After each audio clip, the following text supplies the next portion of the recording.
Alhamdulillah, marilah kita panjatkan puji dan syukur kita pada Allah SWT. Pada subuh kali ini kita masih diberikan kesempatan untuk beribadah dan mengabdi kepada Allah SWT. Salawat dan salam marilah kita aturkan pada junjungan kita Nabi Muhammad SAW. Bapak-bapak sekalian, insya Allah kita pada kali ini akan melanjutkan tafakur kita ataupun tadarus kita untuk surat At-Tariq. Surat At-Tariq, kemarin kita telah bahas sampai ayat ke 10 ya, 10. Tinggal 7 ayat lagi. Baik, a'udzubillahi minasyaitonirrajim. Was-sama'i dzatir rajm. Ini ayat ke-11. Saya bacakan dulu yang tadi satunya ya. A'udzubillahi minasyaitonirrajim. Bismillahirrahmanirrahim. Was-sama'i wat-tariq. Demi langit dan at-tariq yang datang pada malam hari. Wa ma adraka mat-tariq, dan tahukah kamu apa at-tariq itu? An-najmus saqib, yaitu bintang yang terang benderang di malam hari. In kullu nafsin lamma 'alaiha hafidh, bahwa setiap jiwa itu ada yang menjaganya. Falyanzuril insanu mimma khuliq, dalam manusia memperhatikan mimma khuliq, dari apa dia diciptakan. Khuliqa mimma indafik, diciptakan dari air yang memancar. Yakhruju min bainis sulbi wat taraib, yang keluar di antara tulang rusuk laki-laki, wat taraib, dan tulang dada perempuan.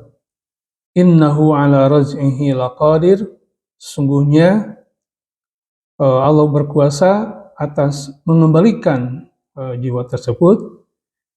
Yauma tublas sarair, pada hari di mana segala rahasia diungkapkan. Fama lahu min quwwatin wala nasir, dan tidak ada kekuatan yang membela, walaupun wala nasir, ataupun pihak luar yang membela.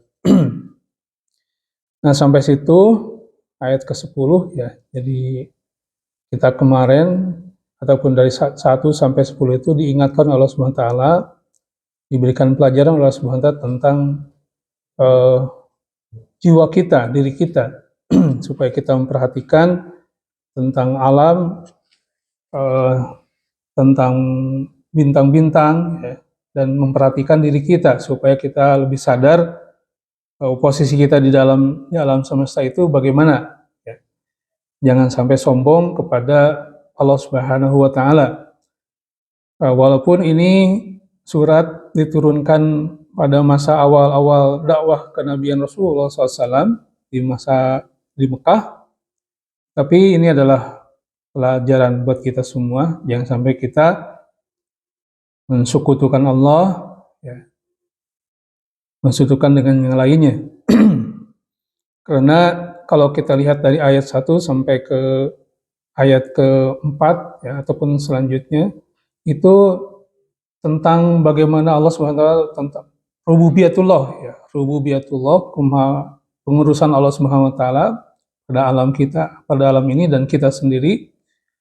Yang selanjutnya, rububiyah itu tidak seperti yang terjadi pada orang jahiliyah ya, ataupun orang-orang yang lainnya, di mana mengakui tentang keberadaan Allah SWT sebagai Tuhan penguasa alam semesta ya, tetapi tidak menuntun dia untuk taat dan patuh kepada Allah SWT.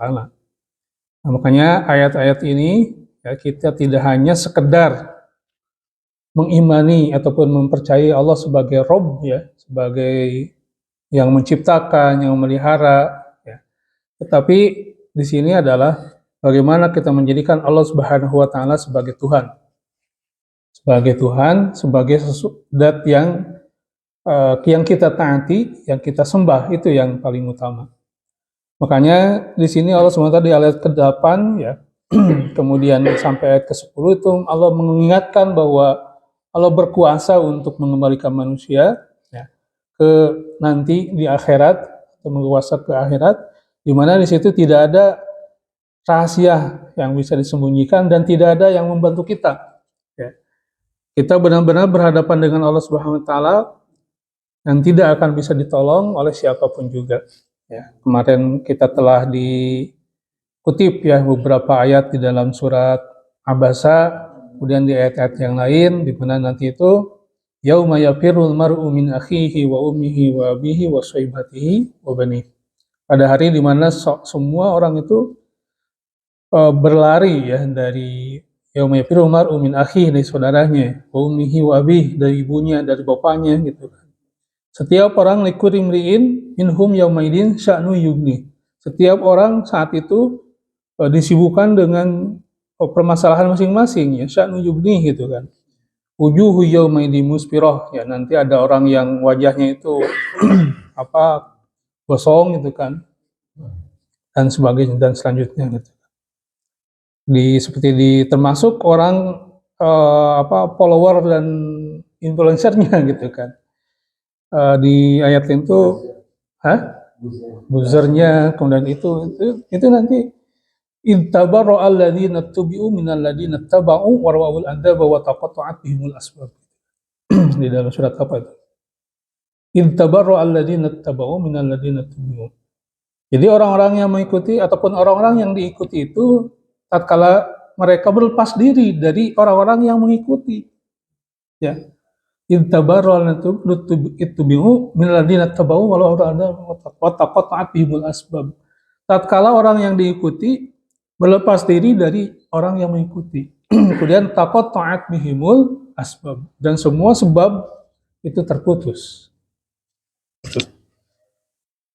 Jadi orang-orang yang para fans gitu ya, kemudian ya para konstituen itu ketika kan saya mengikuti kamu gitu kan, itu berlepas diri lah, siapa suruh, atau nanti di akhirat udah di ayat itu bahkan digambarkan ya di beberapa ayat, wanada ashabu an-nari, ashabul jannah, itu adalah ini lagi. Nanti di neraka itu saling minta pertanggungjawaban gitu. Dan masing-masing ya punya urusan masing-masing yang dihadapi bukan hanya KPK, bukan hanya Mahkamah Konstitusi dan sebagainya, tetapi itu adalah Allah Subhanahu Wa Taala. Yang nggak bisa tadi ya, tidak bisa pamalahu min quwwati wala nasir. Itu situ gambaran tentang di sini Allah Subhanahu Wa Taala menunjukkan yaumat ala raj'ihi laqadir, innahu ala raj'ihi laqadir, yaumat tublas sarair. Termasuk yaumat tublas sarair itu adalah rahasia-rahasia yang kemarin dikutip oleh Ibnu Katsir ya. Rahasia-rahasia para pengkhianat. Para pengkhianat juga nanti akan dimunculkan tuh pengkhianatan mereka gitu kan. Terutama pengkhianat dalam kebenaran gitu kan, ataupun pengkhianat dalam hal mereka mengkhianati kebenaran gitu.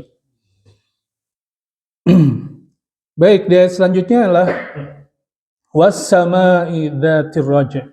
Ya, sekali lagi di sini Allah Subhanahu Wa Taala bersumpah dengan langit ya. Was-sama'i dzatir raja'. Dan demi langit dzatir raj'i. Nah ini ar-raj'u itu diartikan mengandung hujan ya. Jadi ar-raj'u ya, ar-raj'u itu secara bahasa itu rujuk kembali. Jadi kalau bahasa Indonesia jadi rujuk ya. Rujuk. Jadi kuain jadi kak jadi kak. Rujak. Rujuk. Jadi was-sama'i dzatir raja', dan langit yang mengandung air hujan. Kenapa di sini ar-raj'u ya, termasuk Ibnu Abbas di sini menafsirkan bahwa maksud ar-raj'u itu adalah al-matar, hujan. Kemudian kata Ibnu Abbas juga ialah huwas sahab fihil matar. Jadi maksudnya itu adalah langit yang mengandung awan, yang di situ ada awan yang mengandung hujan gitu maksudnya. Jadi wasama'i dzatir raj ialah tumtiru tumma tumtiru. Jadi langit itu senantiasa memberikan hujan secara berulang-ulang. Jadi arroj'u artinya balik deui. Kembali lagi. Ini kan kalau kita lihat di dalam teori hujan itu kan siklus kan. Jadi siklus. Jadi tahap evaporasi yaitu proses penguapan air gitu kan.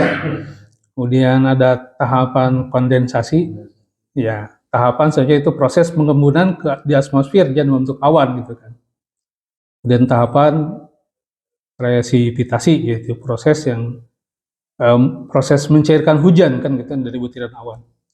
Kemudian turun hujan. Itu kan terus berulang. Nah, ayat ini ayat proses hujan.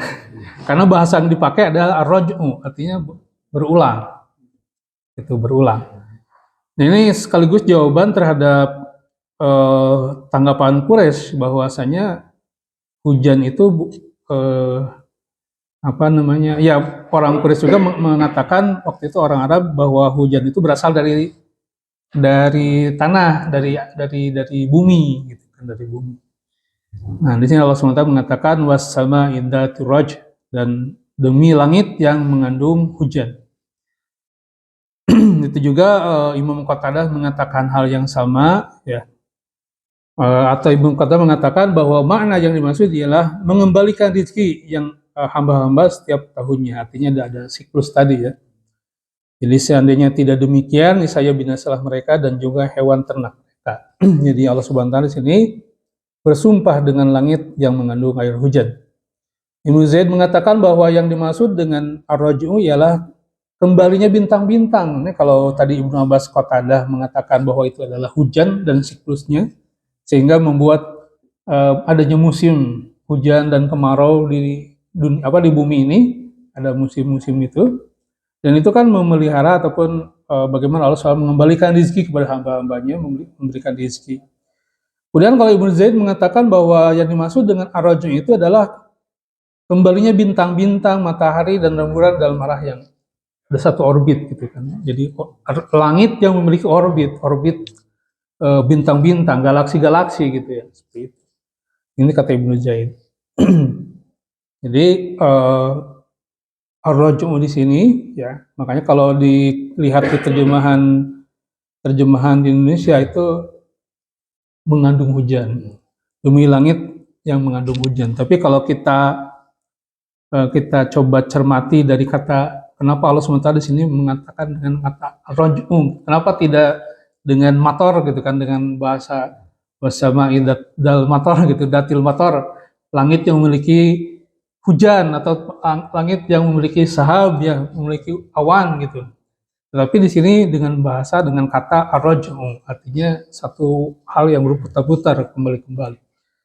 Ini Allah bersumpah dengan ini. Was-sama'i dzatir raj. Kemudian wal ardi dzatis sada, dan bumi yang mempunyai tumbuh-tumbuhan. Ini Allah bersumpah dengan bumi. As-sad'u itu adalah yang mengeluarkan tumbuh-tumbuhan. Jadi yang membelah. Was-sama'i dzatis sada. Jadi an-nabat ya. Jadi bumi yang menumbuhkan tumbuh-tumbuhan. Jadi Allah SWT bersumpah dengan langit yang mengeluarkan hujan, kemudian demi bumi yang telah menumbuhkan tumbuh-tumbuhan. Wal ardi dzatis sada. Nah, ini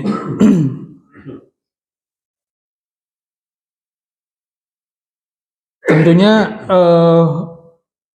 ayat-ayat ini ya, bahwa Allah bersumpah dengan langit ya, kemarin secara hukum itu Allah boleh gitu kan bersumpah dengan makhluknya, tapi kita gak boleh untuk bersumpah dengan makhluk Allah ya. Kalau kita sebagaimana hadis kemarin ya, bahwa barang siapa yang bersumpah bukan Allah itu, maka dia termasuk kafir ya, bahkan itu Allah bersumpah dengan langit dan bumi. Allah bersumpah dengan langit yang dzatir raj, yang memiliki hujan, kemudian wal ardi dzatis sad, dan bumi yang menumbuhkan pepohonan dan tumbuh-tumbuhan. Ya.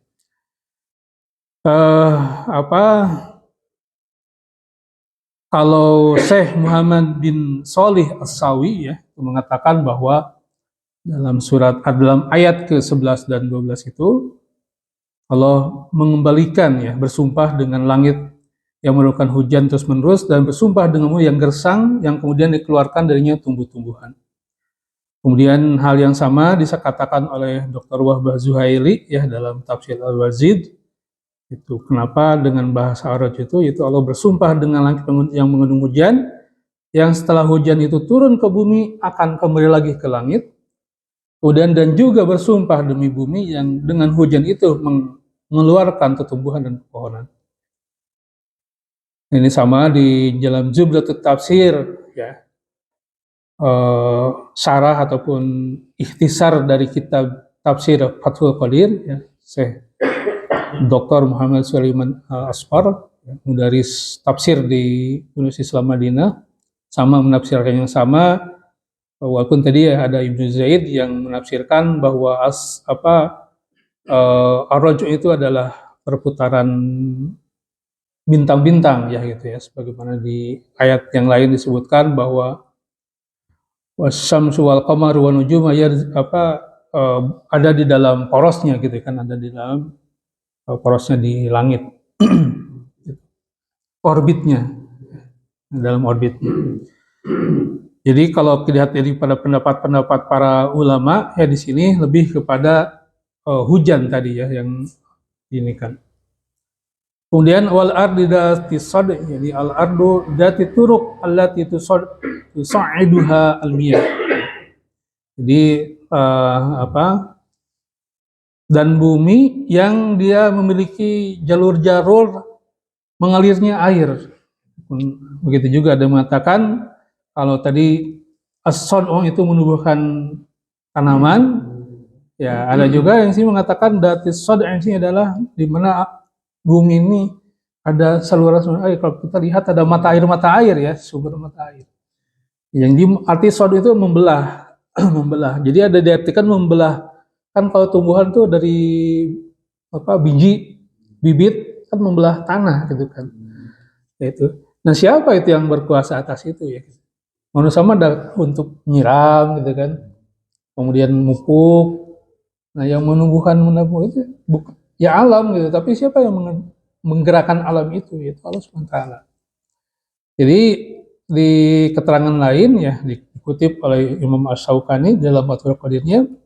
Jadi ada juga bahwa itu adalah miyah tusodilnya. Jadi ada mata air, saluran-saluran air ya, kita juga ada sanyo gitu kan ada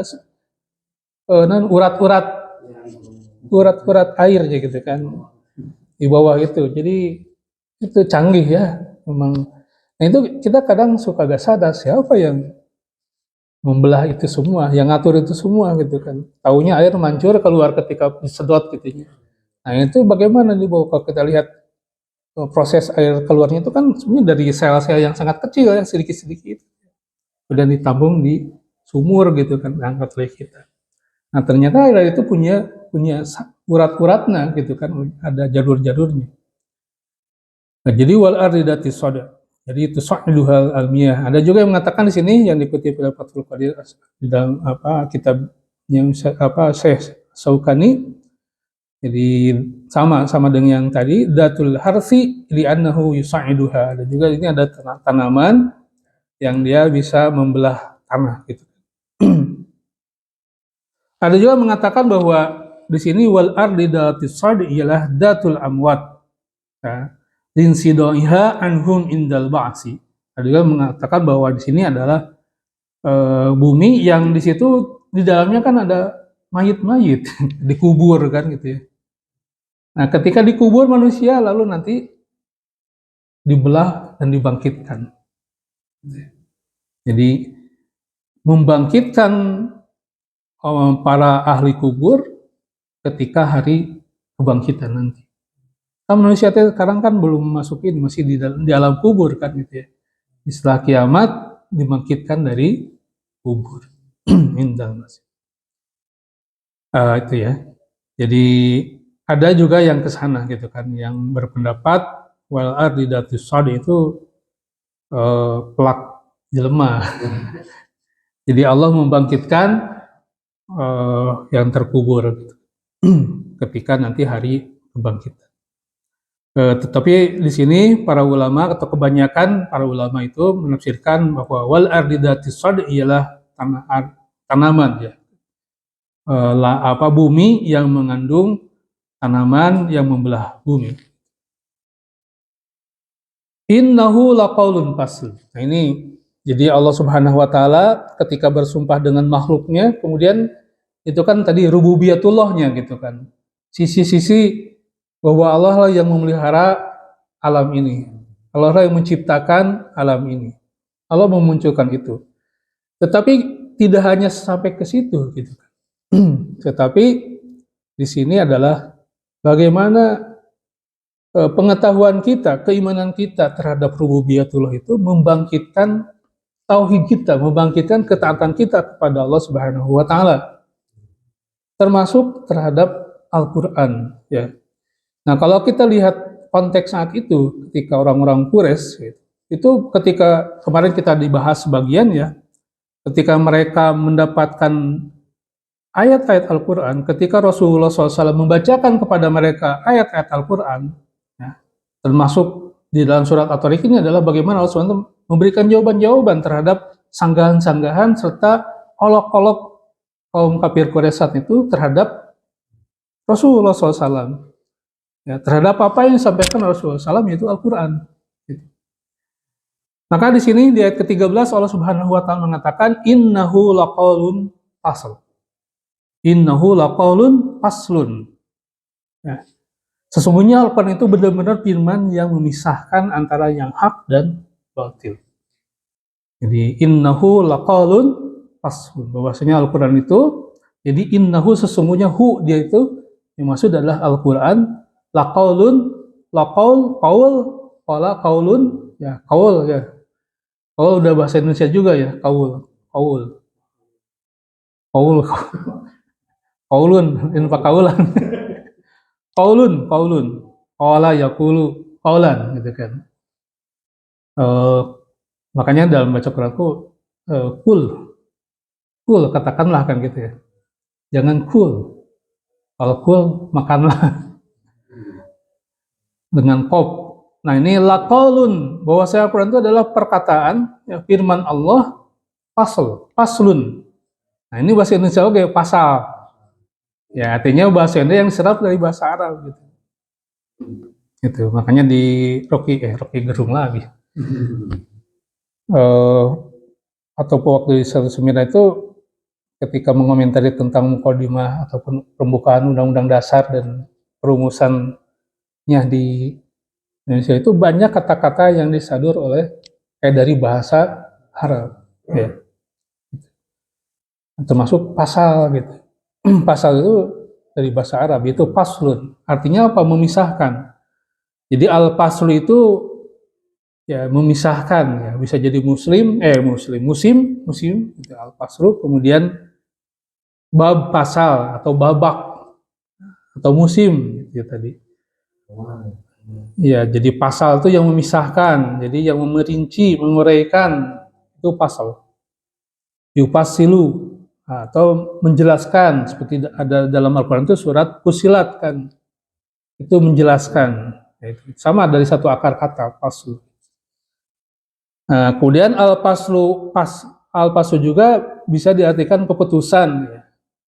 Keputusan. Nah, ini Al-Quran ini Allah Subhanahu menegaskan innahu laqaulun fasl, bahwasanya Al-Quran itu adalah firman ataupun perkataan yang memisahkan antara yang hak dan batil. Wa ma huwa bil hajl, dan bukan sekali-kali Al-Quran itu sendaguro. Dia bukan hanya sendaguro atau perkataan-perkataan, makanya kita dapatkan ungkapan-ungkapan orang kafir ya, saat itu bahwasanya apa tuh hanya sekedar ya ya gitu aja lah, hanya hayalan, hanya apa cerita cerita kosong gitu kan, dongeng, illa asatirul awalin gitu kan, dongeng-dongeng masa lalu, hanya gitu. Makanya sama saat ini sama gitu kan. Saat ini juga sikap-sikap terhadap Al-Quran, ada sebagian yang orang-orang kafir itu menganggap hanya ya senda gurau gitu, hanya sekedar ya, hal-hal yang tidak ada maknanya gitu. Saya pernah cerita tuh ya, yang orang sana, orang mahasiswa yang magang, ternyata oh dia ternyata ateis gitu kan. Itu dia mempelajari ekonomi syariah tapi di si konsep bisnisnya gitu. Tetapi ketika dibacakan ayat-ayat yang tentang akhirat, dia cerita, oh ini mah kayak cerita dongeng gitu kan, gitu yang ada ini nggak masuk karena nanti kita bahas eh, apa ungkapan-ungkapan para ulama terhadap Al-Quran ini. Jadi kita dapatkan seumpama orang-orang NASA konon katanya, Dr. Heri nanti bisa dijelaskan atau ditambahkan. Nah, konon katanya orang NASA itu punya kewajiban untuk membaca Al-Quran tiap hari. Karena Al-Quran itu bicara tentang langit, atmosfer, itu kan antariksa ya. Dan mereka mengakui bahwa Al-Quran itu menginspirasi. Gitu. Tony Blair konon katanya hataburan tiap bulan gitu ya. Karena dengan Al-Quran itu banyak menginspirasi gitu. Bicara tentang ilmu pengetahuan, tentang manusia. Nah, kalau kita lihat bagaimana kisah-kisah terdahulu, itu kan evolusi manusia. Artinya hal itu akan terus terulang. Ya rumusannya bisa dipakai gitu. Walaupun dalam konteks ataupun media yang berbeda gitu. Sekarang teknologi seumpama dengan digital segala macam. Kan kita pernah ada yang posting dulu tentang rekayasa sosial, rekayasa manusia. Itu diantaranya sebenarnya berputar gitu-gitu aja gitu kan. Jadi dengan diungkapkannya sejarah-sejarah masa lalu, itu berarti Allah Subhanahu wa taala menganggap penting nih untuk manusia bahwa kejadian ini akan terulang gitu kan. Jadi Allah Subhanahu wa taala di ayat 13 dan 14 ini menegaskan sesungguhnya innahu laqaulun fasl. Bahwanya Al-Quran itu adalah perkataan yang benar, yang hak, yang memisahkan antara hak dan batil. Ya. Ada juga yang mengatakan bahwa di sini ya qaulun faslun itu karena ada sebagian orang-orang Mekah saat itu bingung mana gitu kan, yang benar gitu. Karena mereka menganut pemahaman nenek moyang mereka yang sudah dianggap benar gitu, makanya mereka anut. Dan datang Rasulullah, orang yang terpercaya, menyampaikan wahyu. Benar juga masa orang Nabi Muhammad SAW berbohong, padahal dia orang jujur kan gitu ya. Itu. Maka di sini dengan Allah menegaskan innahu laqaulun fasl bahwa Al-Quran itu ya udah kamu percayain lah ini, bahwa ini adalah sesuatu yang benar, sesuatu yang bisa memisahkan, menggambarkan mana yang hak dan yang batil. Wa ma huwa bil hajal dan dia sekali-kali bukanlah senda gurau. Jadi hajal sendiri ada maknanya itu senda gurau, kemudian krempeng bisa juga dikatakan artinya berarti kosong. Ya bisa jadi ungkapan hazal ini menunjukkan sesuatu yang kosong. Nah ini sama seperti tanggapan-tanggapan orang kafir terhadap Al-Quran ini, kadang ya, ada yang melihat hanya novel atau apalah gitu. Nanti ada beberapa yang saya coba kutip juga ya tentang tanggapan ataupun sikap orang kafir terhadap Al-Quran ini.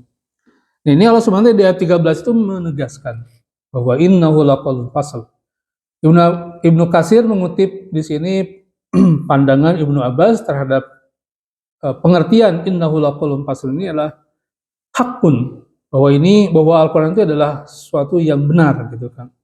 Demikian juga Imam Qatadah, arti ataupun makna faslun di sini adalah sesuatu yang benar dan hukum yang adil gitu kan. Jadi Ibnu Abbas mengatakan bahwa artinya hak yang kebenar adalah merupakan kebenaran, hak atau yang benar gitu kan. Jadi ketika dalam Al-Quran mengatakan sesuatu maka itu benar gitu. Ketika Al-Quran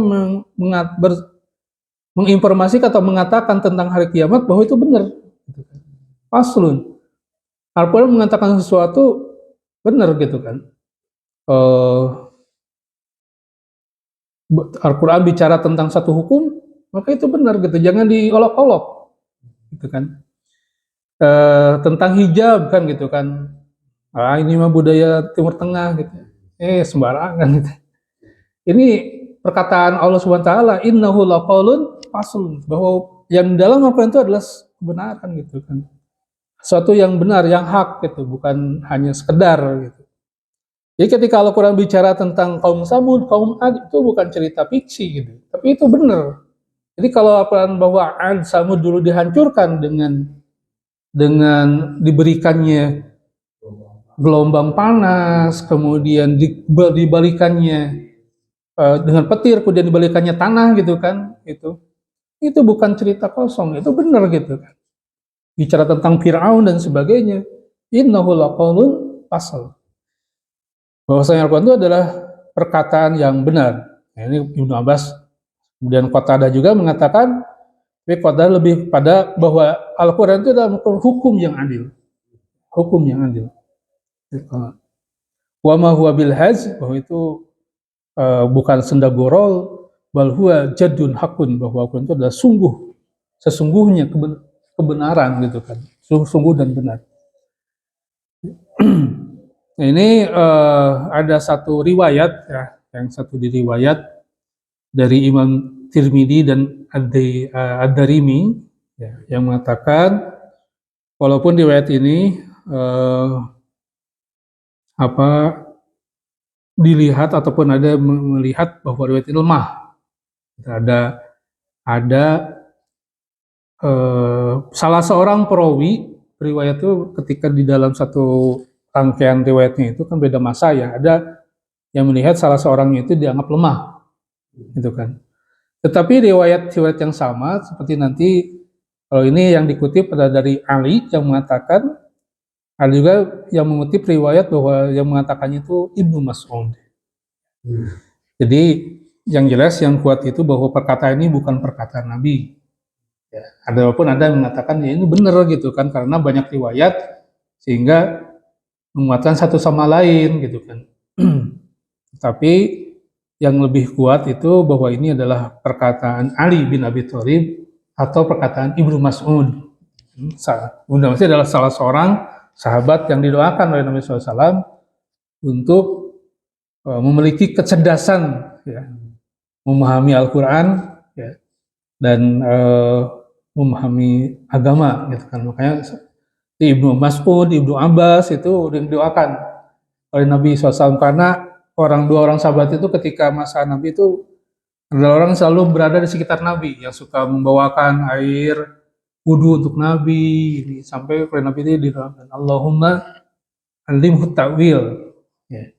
Allahumma ya Allah ajarkan kepada mereka ta'wil, tafsir Quran gitu, memahami Al-Quran. Jadi ini juga ada ulama mengatakan kalau pengen anaknya cerdas-cerdas, bacakan doa ini gitu, ke anak-anak kita.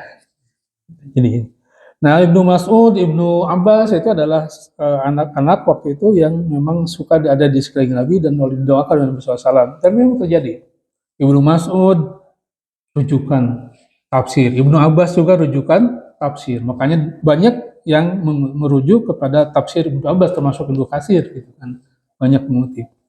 Nah, riwayat ini juga dikutip oleh beberapa mufassir ya, mufassir seperti oleh Imam As-Suyuti di dalam kitab Tafsirnya Durrul Mansur fi Tafsiril Al-Ma'sur itu dikutip, kemudian di Fathul Qadir juga Syaukani Al-Maraghi mengutip juga ayat-ayat surat ini riwayat ini. Artinya bahwa riwayat ini walaupun tadi diinikan tetapi diragukan tentang kesahihan riwayatnya, tetapi riwayat bahwa ini Ali yang mengatakan riwayat Ibnu Mas'ud itu sahih gitu kan. Dan kalau kita lihat dalam kandungannya memang benar gitu kan. Di sini dikatakan bahwa kalau di riwayat ini ya dari Ali karramallahu wajah dia mengatakan sami itu Rasulullah SAW, aku mendengar Rasulullah SAW berkata innaha satakunu fitnatun, bahwa nanti akan terjadi fitnah. Ya fitnah itu bukan fitnah Sunda. Fitnah Sunda mah kan nuduh. Wah, itu mah fitnah. Jadi fitnah lebih kejam dari pembunuhan. Walau memang iya ada ayatnya. Wal fitnah itu asadu minal qatli gitu kan. Dan fitnah itu lebih kejam daripada pembunuhan. Padahal ayat itu fitnah di situ adalah eh, cobaan ataupun ujian, ya. Terus malapetaka bisa jadi fitnah. Iya, bukan fitnah nuduh gitu. Walaupun ada kata fitnah dalam Al-Quran artinya nuduh. Gitu. Tapi kalau wal fitnah tu asyadu minal qatli itu mah itu konteksnya itu ketika Futuh Mekah gitu kan. Ketika berhadapan dengan orang kafir. Nah, kan orang-orang Quraisy itu kan ini Ashurul Hurum gitu.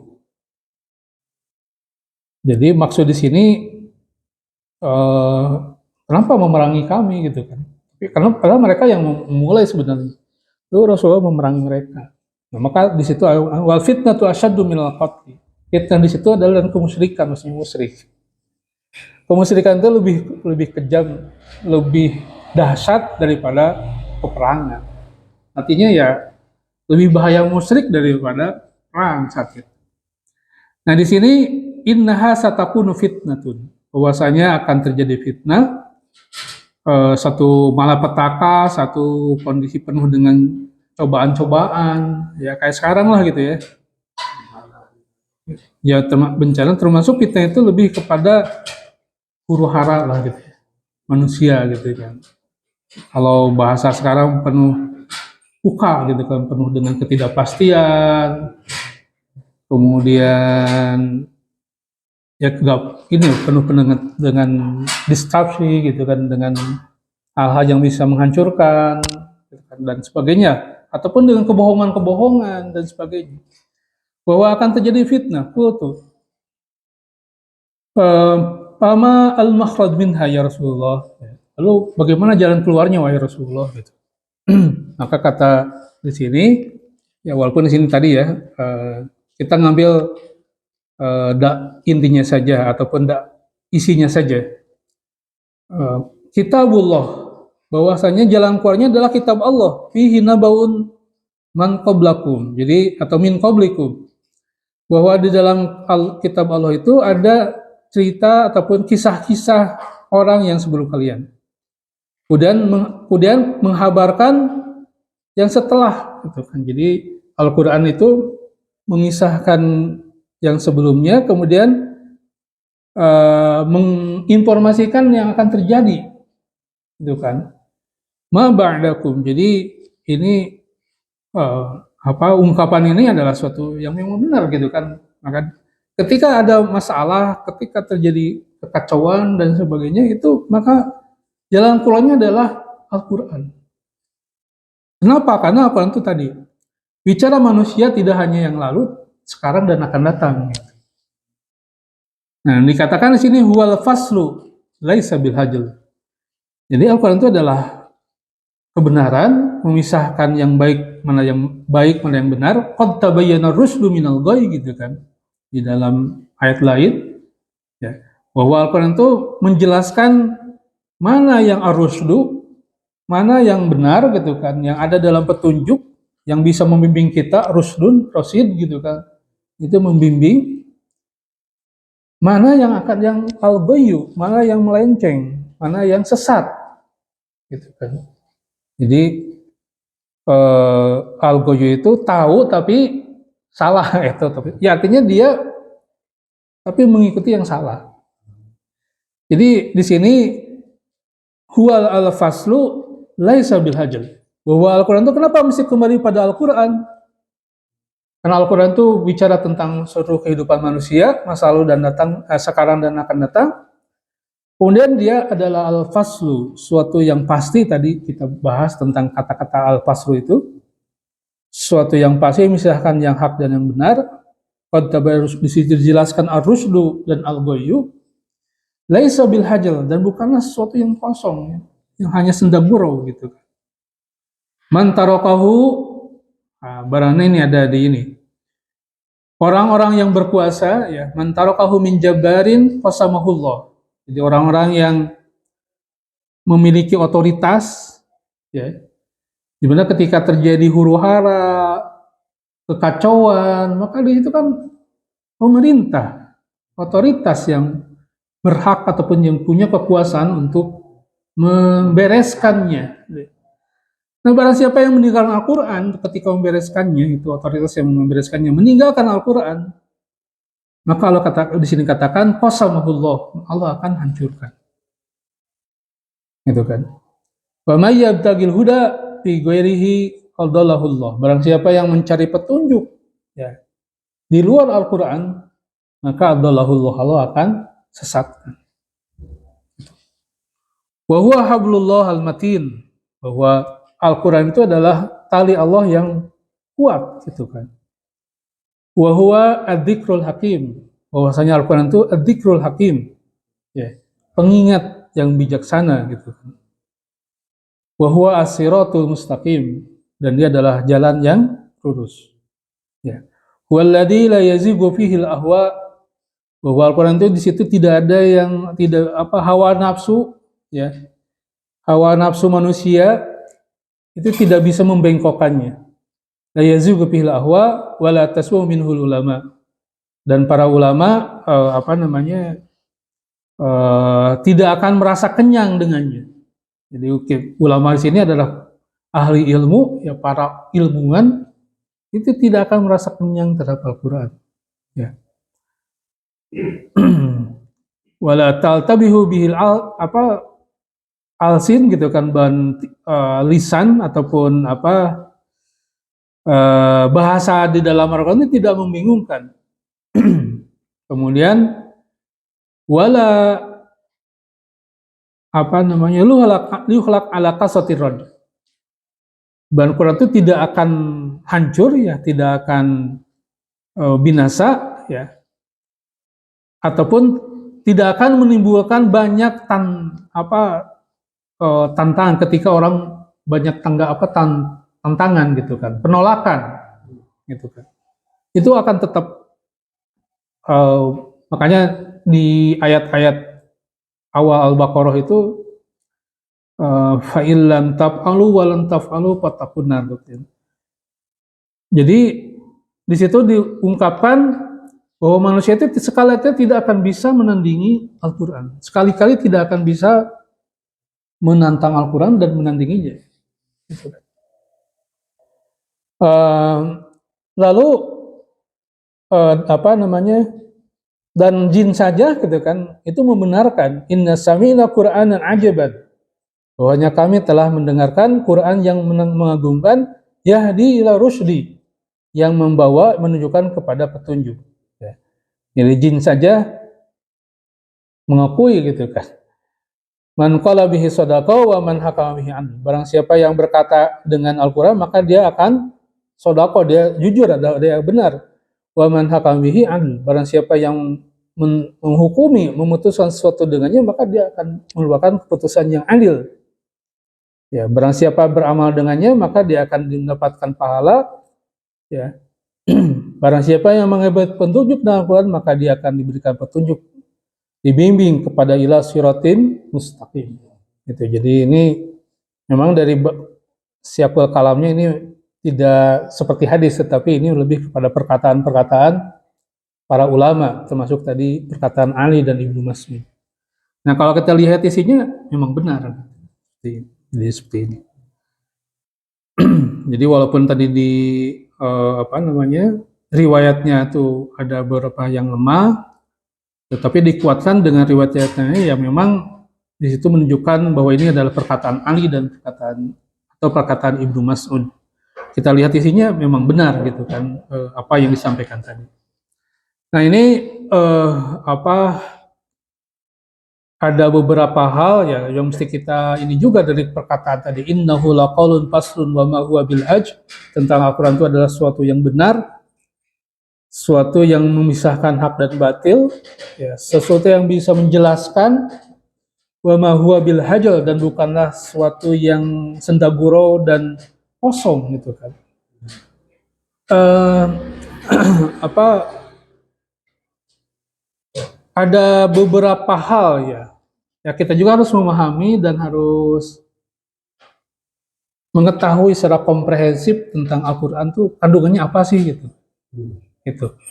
Makanya di dalam buku Ulumul Quran ya yang disusun oleh Profesor Dr. Muhammad Amin Suma, guru besar di UIN Jakarta, ya beliau juga adalah guru besar di PT IKI, apa PT IKI itu perguruan tinggi ilmu Al-Quran ya, samping di Masjid Ciputat tuh samping UIN gitu ya.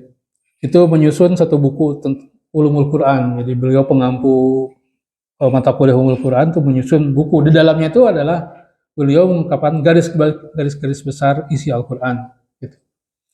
Nah itu beliau menyampaikan sini ada 1, 2, 3, 4 berapa 7 atau 8 ya secara garis besar tentang Al-Quran itu. Pertama bahwa Al-Quran itu adalah kandungannya akidah. Ini kita bahwa yang paling utama dalam Al-Quran itu adalah akidah, tentang akidah manusia harus berakidah tauhid, akidah kepada bertauhid kepada Allah SWT, membenarkan apa yang disampaikan oleh para nabi dan rasulnya. Jadi ayat Quran yang pertama diturunkan kepada Nabi SAW itu kan tentang surat Al-Alaq. Contohnya nih, surat Iqra bismi rabbikal ladzi khalaq. Perintahnya untuk apa? Membaca. Tetapi membacanya apa? Walaupun kita di sini perintahkan untuk membaca belajar, tetapi di ujung ayat itu bismi rabbika, dengan nama Tuhanmu. Itu kan keimanan, akidah. Jadi di sini seperti dalam surat Al-Alaq ini Allah Subhanahu wa taala menyiratkan urgensi ilmu pengetahuan dan teknologi dengan perintah membaca, tetapi pada saat bersamaan diperintahkan untuk menyebut nama Allah. Bismi rabbikal ladzi khalaq. Itu beliau mengutip itu.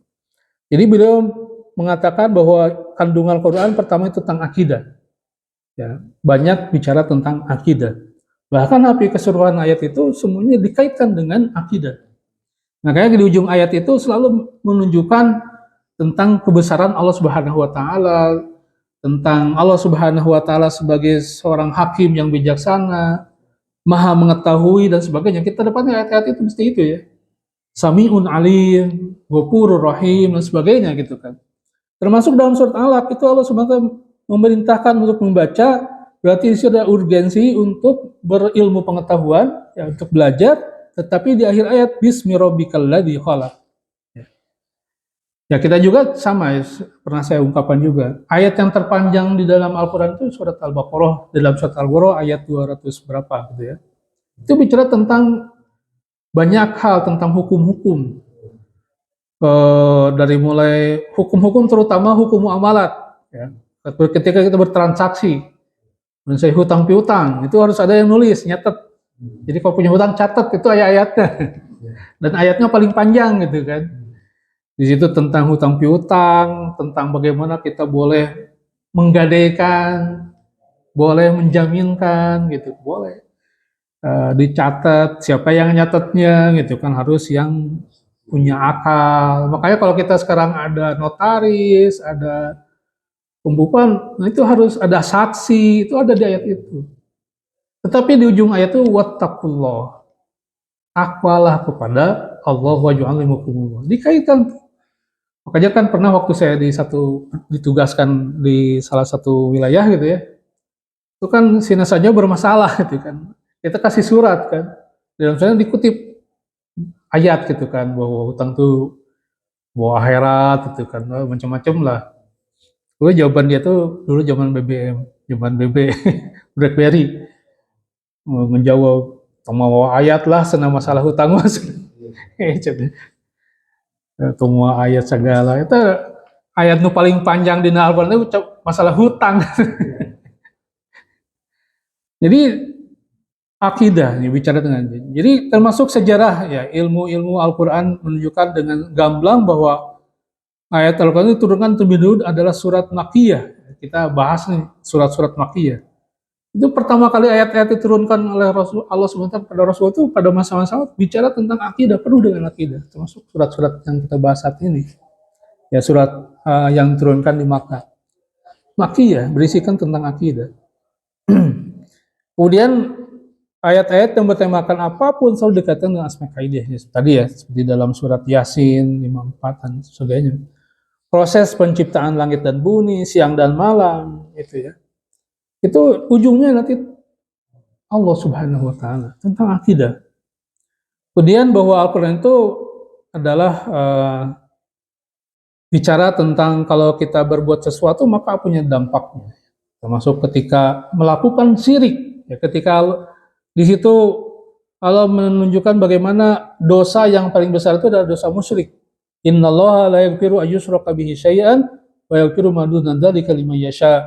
Sesungguhnya Allah tidak akan mengampuni orang yang musyrik, ya, mensekutukan Allah dengan sesuatu. Kemudian Allah akan mengampuni dosa selain syirik. Ya, wa may yusyrik billahi faqad iftara itsman 'azima. Barang siapa yang musyrik pada Allah, maka sesungguhnya dia telah membuat suatu perbuatan, membuat satu dosa yang besar gitu. Itu diperingatkan ketika menyalahi iman, akidah. Itu musyrik itu ayatnya jelas. Nah, Allah SWT menunjukkan dalam satu ayat ketika menyalahi keimanan, ketika dia bermusik, maka Allah tidak akan mengampuninya. Kemudian dalam surat terakhir di dalam surat An-Nas itu kan ditutup dengan tauhid juga ya, tentang tauhid, bagaimana Qur'an birabbin nas, malikin nas, ilahin nas.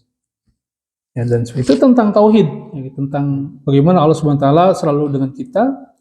Dan di dalam surat Al-Fatihah itu kan dibuka dengan akidah juga kan. Ya, diakhiri dengan akidah juga. Jadi seluruh Al-Qur'an itu kandungan akidah. Makanya ketika di sini ketika kita meyakini innahu laqaulun fasrun, bahwa Al-Qur'an adalah perkataan yang benar, maka di sini diantaranya adalah tentang akidah ini. Kalau tadi di dalam ayat itu musyrik ada dosa besar, maka itu adalah benar. Maka kita harus menghindari itu. Gitu. Baik, udah waktunya. Masih ada? Oke, kita lanjut. Lanjut lagi ya. Ini sengaja saya kenapa dimunculkan tentang kandungan Al-Quran, karena tadi ya, karena Al-Quran itu adalah sesuatu yang benar, maka kita tahu apa aja sih gitu kan. Kadang kan kita suka ketika mendapat masalah gitu kan, ataupun mendapatkan ungkapan-ungkapan tentang Al-Quran, benar gak? Atau kita ngambil pada yang lain, atau tidak pada Al-Quran dulu. Padahal pesan Rasulullah itu bahwa Al-Quran harus dijadikan satu tadi ya, hadis tadi, riwayat tadi. Ketika ada masalah itu, carilah di Al-Quran. Ya, karena Al-Quran itu al-faslu. Bicara tentang masa lalu, sekarang. Yang kita hadapi bagaimana, kemudian yang akan datang bagaimana. Kemudian tentang hukum-hukum dan sebagainya. Maka carilah, kalau kita punya masalah, ya udah baca Al-Quran aja, cari di dalam Al-Quran apa solusinya. Kemudian yang selanjutnya yang terdapat dalam Al-Quran adalah kaitan dengan ibadah. Jadi yang terpenting, kandungan penting dalam Al-Quran itu adalah bicara tentang ibadah. Terdapat 140 ayat yang berisikan tentang hal ihwal ibadah. Ya. Jadi wa ma khalaqtul jinna wal insa illa ya'budun, ya, bahwa Allah menciptakan tidaklah Allah menciptakan jin dan manusia kecuali beribadah. Kemudian di dalam Al-Quran juga ada wa'du wal wa'id. Ya, isi Al-Quran itu mempunyai peran penting, ialah janji, ya, janji-janji Allah. Ketika kita melakukan amal soleh, kebaikan, maka Allah memberikan janji akan memberikan pahala-pahalanya. Kemudian Allah juga memberikan ancaman. Al-wa'du itu pada sesuatu yang baik, kemudian wa'id itu ancaman. Ya. Kemudian bicara tentang akhlak, ya, innama bu'istu makarimal akhlak, sebenarnya hanya Rasulullah SAW diutus juga untuk menyembuhkan akhlak, tentang moralitas, ya. Itu diantara garis-garis besar itu. Jadi ada bicara tentang akidah, ibadah, wa'du wal wa'id, ya. Janji Allah pada hal yang baik, kemudian balasan Allah terhadap hal yang jahat, kemudian tentang akhlak dan moralitas. Baik, itu mungkin yang kajian pada pagi ini. Kita lanjutkan mungkin di pekan depan. Baik, kalau alam sawab, semoga bermanfaat buat diri saya khususnya dan buat kita semua. Lebih kurangnya mohon maaf. Billahi taufiq wal hidayah. Assalamualaikum warahmatullahi wabarakatuh.